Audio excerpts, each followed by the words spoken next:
Good morning. It's day 166. And here's my morning toilet.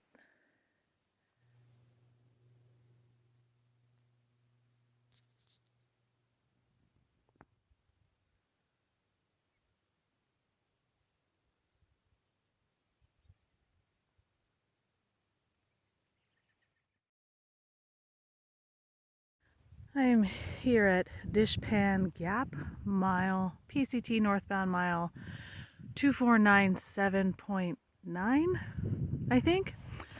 And I've reached the closure. There's a 7-mile closure of the PCT due to the airplane lake fire. And we've got a detour here. So the blue line's the detour and the red line's the closed line. So we're deleting 7 miles and adding 17 miles so total increase of 10 miles. Not that huge of a deal. So we've run into a handful of hikers that said they were just going to go across the closure anyway because somebody said that the Forest Service wasn't enforcing the closure rule, which I call BS on, because if it's closed, it's closed. They're not going to have somebody standing right here saying, "None shall pass." That would be ridiculous.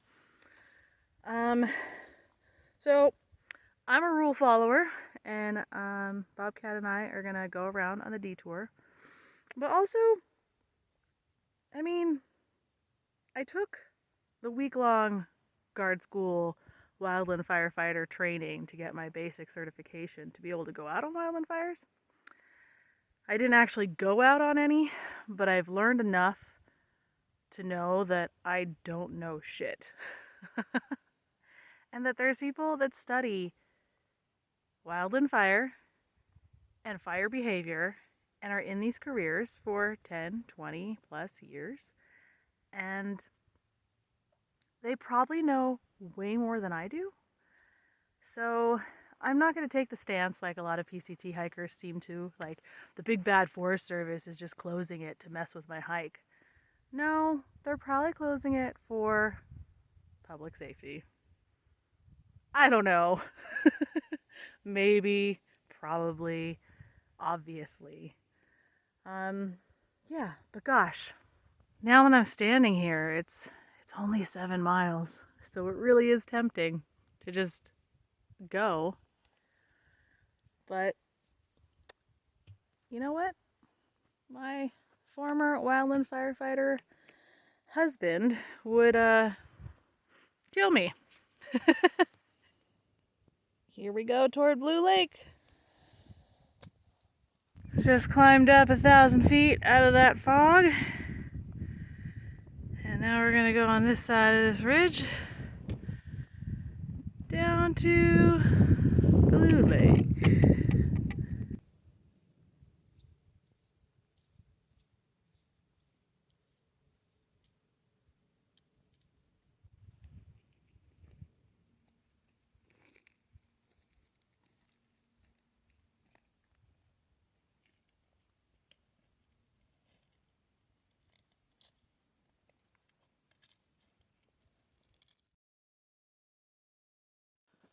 We just finished our lunch break, and now we're very cold, so we need to start hiking again. You okay? Yeah, I pushed something and now it's feels weird.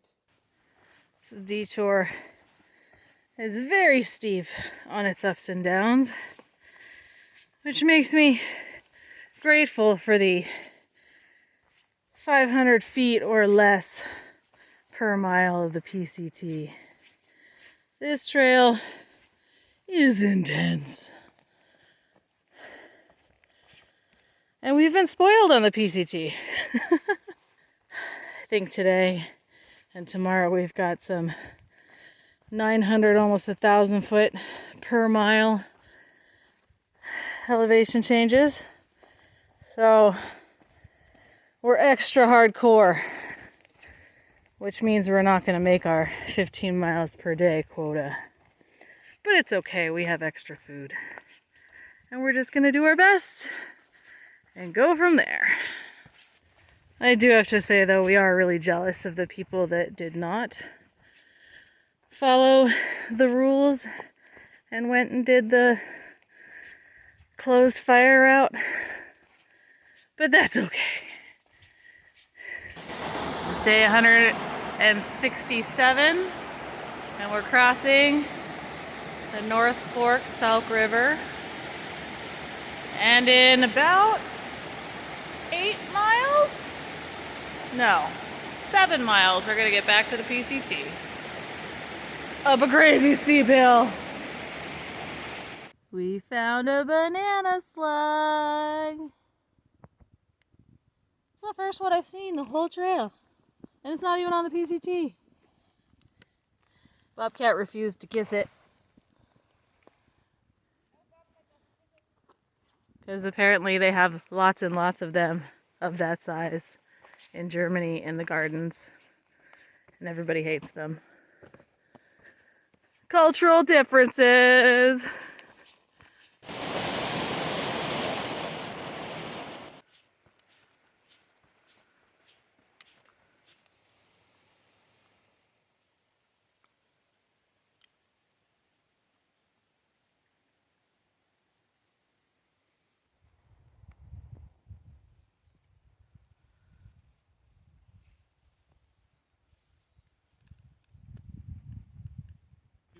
So we've gotten to the top of our climb and have rejoined the PCT. And we can see over where the trail is closed, but there's smoke from the fire literally right below the trail. So definitely a good reason for that to be closed.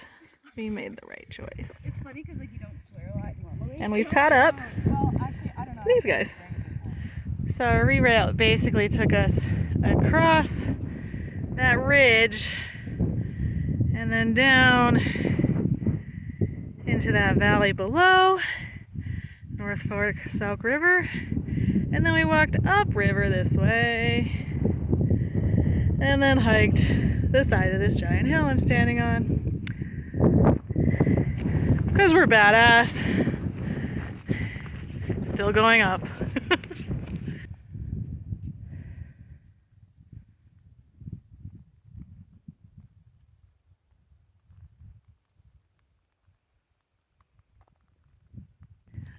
All right, made it to the top. New view, new valley we're going down into. You can see some friends hiking down way down below there. Oh, little ants. Oh my gosh. Spectacular.